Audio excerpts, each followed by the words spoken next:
In 2007, the world was introduced to a brand new take on the iconic character of Michael Myers and the story of Halloween through the vision of none other than Rob Zombie himself. And whether you have actually seen this movie for yourself or not, you've definitely heard one of two things. Number one, you've either heard that this movie is really good, or two, you've heard that it is really bad. I've never met anyone that is in the in-between or on the fence of if this movie is good or bad. I've always heard people hate on it and say it's the worst thing to ever happen to the franchise, or people say that it is an incredible take on Michael Myers. I'd like to say I'm in the smaller portion of people that think that this movie is actually really good, and there are several reasons why. I think this movie is really underrated, and I think if you haven't seen it, you need to go and see it. But if you need any more reasons on why you need to go and see it, then stay tuned until the end of this video, because today we are going to be talking about Rob Zombie's Halloween and why I think it is one of the most underrated horror movies of all time. So without further ado, go ahead and grab yourself a snack and a drink, sit tight, and let's get into it. So when we're talking about Rob Zombie's Halloween, there are a couple of things that we have to clear up. Number one, do I think this is the greatest Halloween movie or the greatest horror movie of all time? No. I'm definitely not saying it is a godly movie and that I would place it on the top of any list, but the people that give it hate, I don't think it deserves all the hate that it gets. One of the main things this movie does for me is that it clears up a lot of plot and story details that we hadn't really gotten any light shed on up until this point. Like in the originals,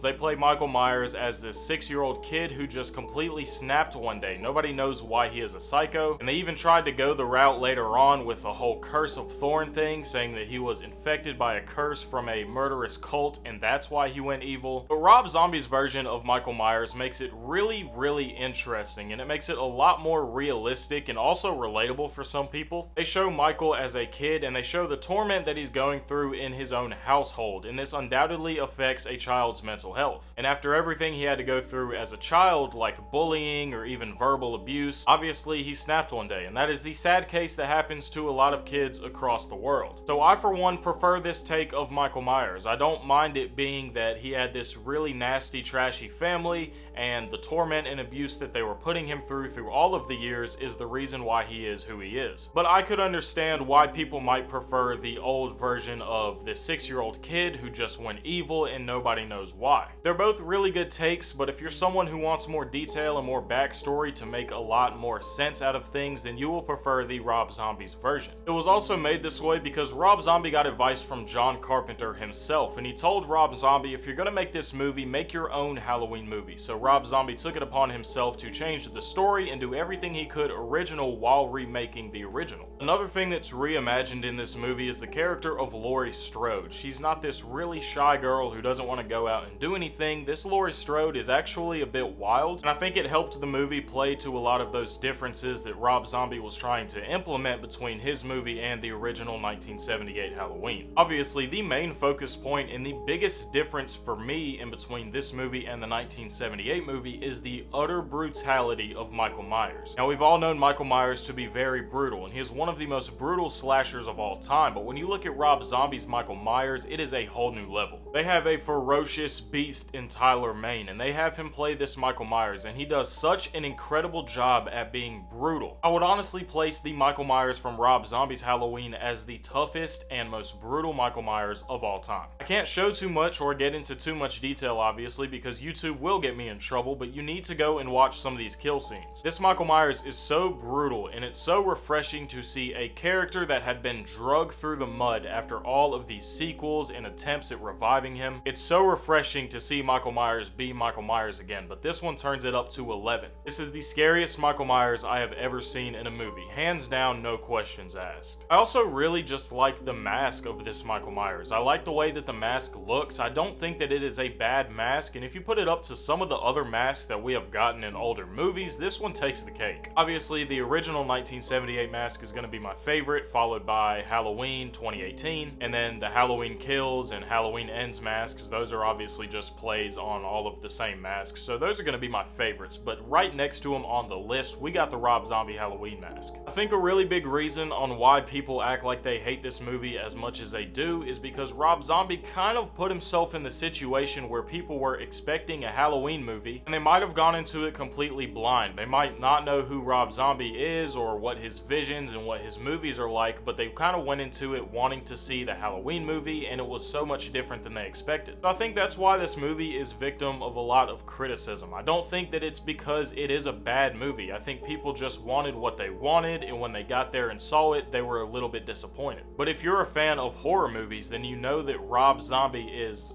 He's kind of a crazy guy. Let's take House of a Thousand Corpses for example. I have never seen another horror movie quite like that movie. It is so original. And if you are not fully on 100% focus mode, then you're not going to understand what's going on through certain parts of his movies. And that's just the way Rob Zombie is. People complain about the grittiness and the nastiness of some parts, but I mean, like I was saying, that's literally who Rob Zombie is. Now, there are some pretty controversial scenes in the Halloween movies from Rob Zombie, and there's something that I'm not willing to get into here on the channel because it might be very, very triggering for some of you. But there have been some complications and there was a lot of problems with these scenes in these movies. So I just want to clear up, I'm not glorifying anything that the movie was showing in that aspect. Obviously, it was a really big controversy at the time. It's still a controversy now if you're going to go and see the movie. So just beware if you are going to watch it.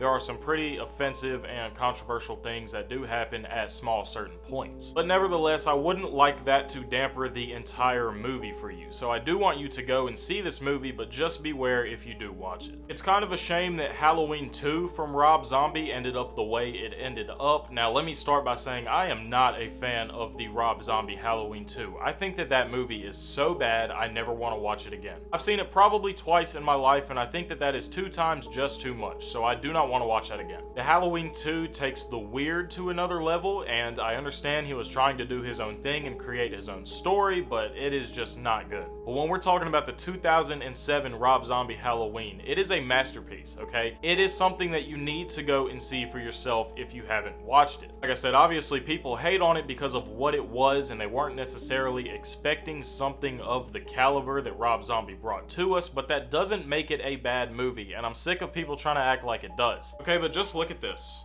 Look at this. How can you think that this is a bad mask? Okay, I'm kind of a hypocrite. This is from Halloween 2. I don't like the movie, but the mask is sick, okay? The mask in the first Halloween basically looks exactly like this, just minus the like the parts missing. But this is such a cool take on the Halloween mask, on the Michael Myers mask. Are you kidding me? If you guys haven't seen Rob Zombie's 2007 Halloween, then I highly suggest you go and do so right now. This is one of those remakes that you need to go into blind. You don't need to be expecting like an iconic and step-by-step remake of the 1978 film. Go into it completely blind and expecting this to be Rob Zombie's version and vision of Halloween, and you will be very pleased with the outcome. The story, in my opinion, was incredible. The actors and actresses in every role, they played their parts tremendously, and this movie is criminally underrated, and those are all of the reasons why. If you've seen Rob Zombie Halloween, then let me know what you thought about it down in the comments below. Did you think it was a good movie, a bad movie? Were you one of those people I've never met who are on the fence and in between? Be sure to let me know in the comments, and if you enjoyed this video, then please be sure to leave a thumbs up and subscribe to the channel. And if you're going to subscribe to the channel, then you might as well click the notification bell because it is literally right there. Thank you so much for stopping by and watching this video. It means the absolute world to me. My name is Haydxn, and I will be sure to see you guys in the next video. Peace!